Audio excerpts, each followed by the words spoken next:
Welcome to A Verse, a podcast about poetry, which really means a podcast about life, words, beauty, nature, love, loathing, longing, loss, rhythm, and rhyme, about everything and nothing, and all that falls between.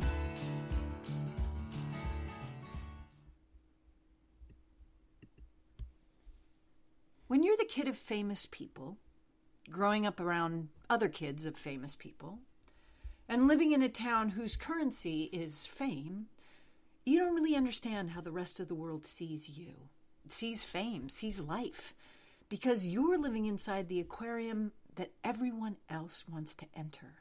You live where others aspire to be, which means that if for some reason you do not aspire to stay in that aquarium, people wonder why. After all, not only do you seem to have everything you need there in that artificially perfect environment, but people watch you all day long. How could that be bad? Well, there are those of us who don't want to be watched. My mother was one of those people.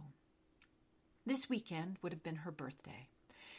And though she never celebrated her own birthday, she loved to celebrate others. As a costume designer, she made sure that the clothes she designed brought out the best in the person who wore them. And yet she herself spent so much of her life stuck between a sense of her own self-importance and the fear of her own failures. It took me years to forgive my mother's fears and failings and foibles, years to find compassion for someone who aspired to be the best but was afraid of so many things, a woman whose superiority and inferiority complexes battled it out daily with her complex, infinite spirituality, a woman who loved so much, so deeply, but did not know how to love herself. After my parents stayed divorced, they stayed friends because she always wanted the best for me and my dad. But they also stayed friends because she realized she was relieved to no longer have to be in the public eye. She was, in a funny way, grateful to the actress my father married for being willing to accompany this man she loved so much, my mother loved so much, and the actress, into a graceful old age, aided and abetted by the plastic surgeon's knife. For though my mother would never change her own face, she hated her every wrinkle. And now, every day I look into the mirror and pray to the same God to whom my mother prayed and try to release that legacy of self-loathing and embrace instead the legacy of love with the big L. The love that can only see all of us through the eyes of love as expressions of that love. And so today's poetry podcast is about how the only way we can live our lives forward is to consciously choose to leave certain legacies behind. For the longest time, my relationship with my mother, even after she died, was a dance of blame and forgiveness, of resentment and rapture, until finally, a few years ago, when after so much deep work, all the unhappiness just vanished back into its own native nothingness, leaving me only with the truth of her, only the good, the lessons learned, the gratitude for all she taught me. Now I see my mother only through the lens of love with the big L, and I'm grateful every day, especially this past year, for all that she gave and taught me.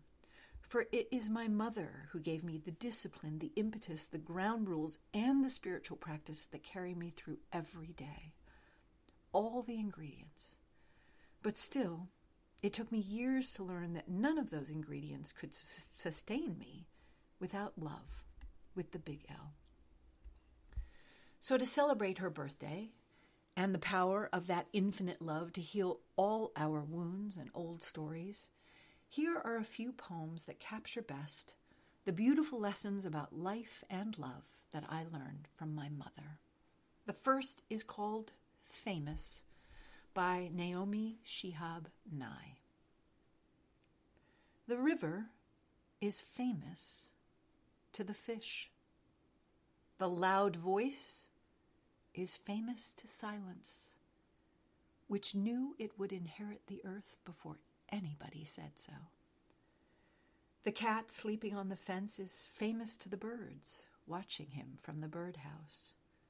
The tear is famous, briefly, to the cheek.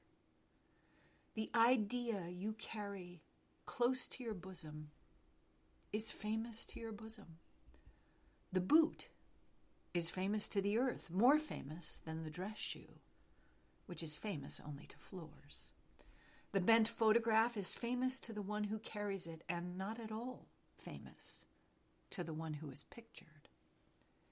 I want to be famous to shuffling men who smile while crossing streets, sticky children in grocery lines, famous as the one who smiled back. I want to be famous in the way a pulley is famous, or a buttonhole, not because it did anything spectacular, but because it never forgot what it could do. My mother loved to be of use. She loved to bring people together. She wanted the best for them. She wanted the best for me. Sometimes, to be sure, she fell into the trap of her own ego, the belief in her own gifts. But mostly she knew her gifts came from the soul of love, and she shared them instead of owning them. My mother did not want to be famous, but every day I pray the prayer she taught me. That prayer is famous to my heart. My mother did not want to be famous, but every day I believe that I can learn how to do what I need to know how to do. Her encouragement is famous to me. My mother did not want to be famous, but every day I find the discipline to do what I need to do. Her discipline is famous to me. My mother did not want to be famous, but every day I love my dog, a flower, a historic home, a glorious view. The way she taught me to love, to see, to live is famous to me. And yet, how often have I struggled with the same things with which she struggled? Fear. At the end of her life, my mother once told me that she was afraid of fear, that she knew better but could not stop the fear inside her. Like in this poem, Afraid So, by Jeanne Marie Beaumont. Is it starting to rain? Did the check bounce? Are we out of coffee? Is this going to hurt? Could you lose your job? Did the glass break? Was the baggage misrouted? Will this go on my record? Are you missing much money? Was anyone injured? Is the traffic heavy? Do I have to remove my clothes? Will it leave a scar? Must you go? Will this be in the papers? Is my time up already? Are we seeing the understudy? Will it affect my eyesight? Did all the books burn? Are you still smoking? Is the bone broken? Will I have to put him to sleep? Was the car totaled? Am I responsible for these charges? Are you contagious? Will we have to wait long? Is the runway icy? Was the gun loaded? Could this cause side effects? Do you know who betrayed you? Is the wound infected? Are we lost? Will it get any worse? Don't we all know those ridiculous questions and suggestions that come to us for life, forgetting that we are the only ones who can give them that life? My mother taught me that fear was a liar. She taught me that love is the only power. And yet she struggled so with fear. But when I struggled, she also told me how unreal that fear was.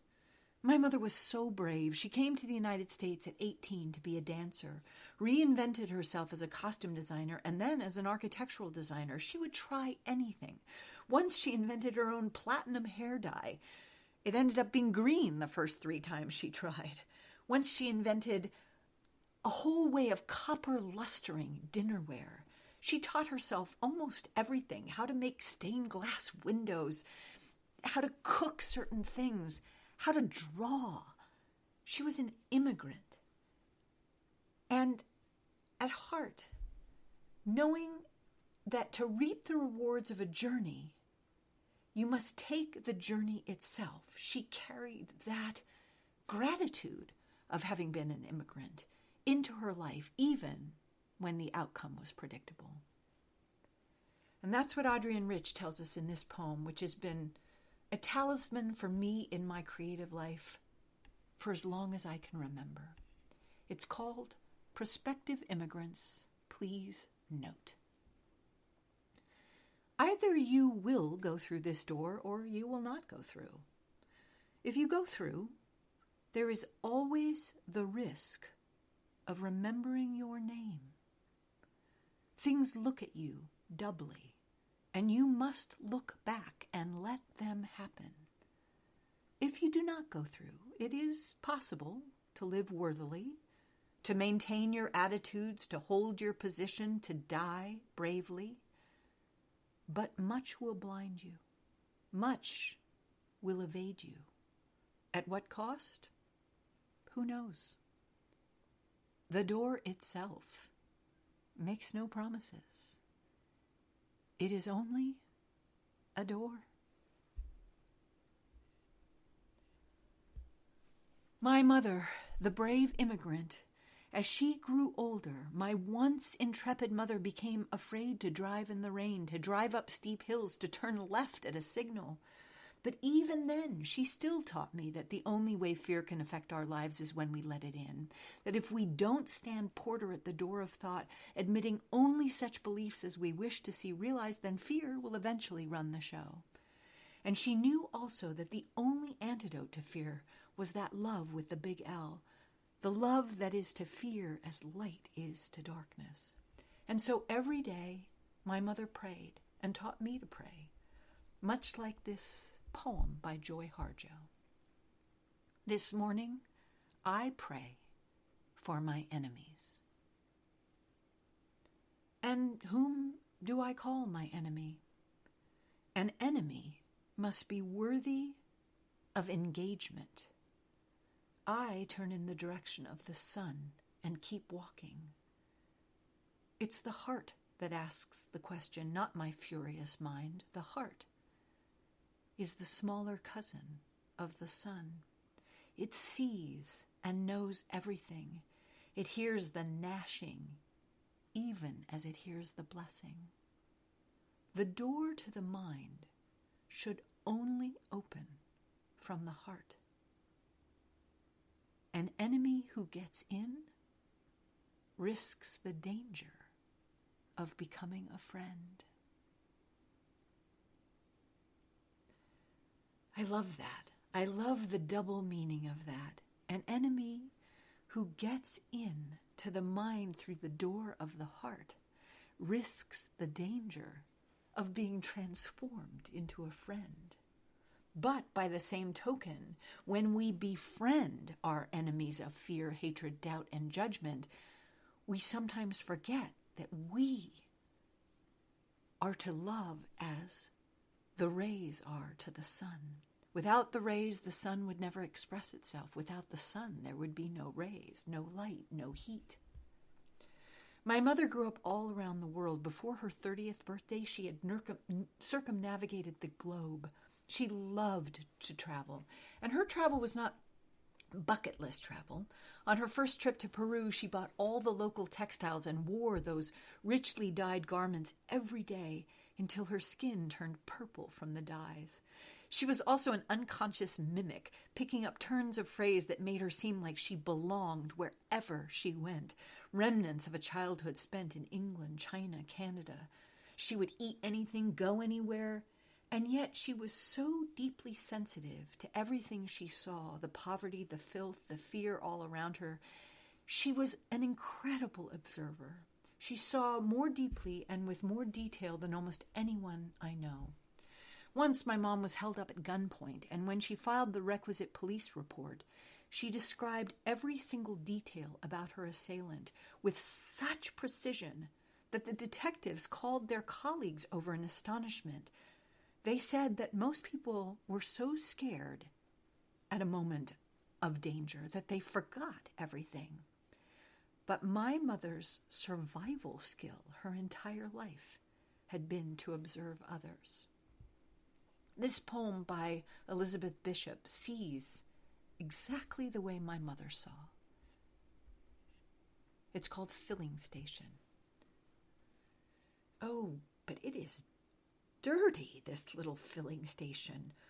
Oil-soaked, oil-permeated to a disturbing overall black translucency. Be careful with that match. Father wears a dirty, oil-soaked monkey suit that cuts him under the arms, and several quick and saucy and greasy sons assist him. It's a family filling station, all quite thoroughly dirty.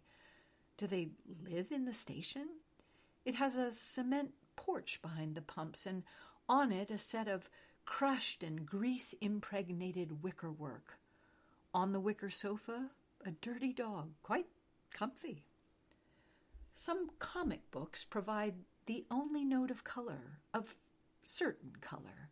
They lie upon a big, dim doily, draping a tabaret, part of the set, beside a big hirsute begonia. Why the extraneous plant? Why the tabaret? Why, oh, why the doily? Embroidered in daisy stitch with marguerites, I think, and heavy with gray crochet. Somebody embroidered the doily. Somebody waters the plant, or oils it, maybe. Somebody arranges the rows of cans so that they softly say, "eso, so," to high-strung automobiles. Somebody loves us all. It's one of my favorite poems. You know, whenever we got on a plane, my mother would tell me to look at all the people around me and imagine how they felt about where they were going. One time on a plane to Hawaii, she said, "You've been to Hawaii so many times, but there are people on this plane who have waited their entire lives to take this trip. As you walk through this plane, feel the joy and anticipation that they felt." Whenever we left a hotel room, my mother would thank that room for being our temporary home. Whenever my mother felt afraid, whenever my mother felt curious, whenever my mother observed the world, she remembered that somebody loves us all. Somebody with the big S. My mother's way of moving through the world is with me so often these days. My father gave me so much, of course, but my mother gave me the foundation, the discipline, the detail, and mostly the knowledge that somebody with the big S, aka love with the capital L, loves us all. Happy birthday, Mama.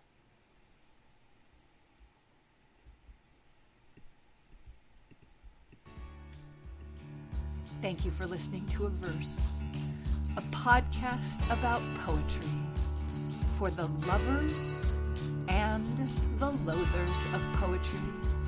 A podcast about life, words, beauty, nature, love, loss, loathing, longing, rhythm, and rhyme. About everything and nothing and all that falls between. Thank you for listening to a verse.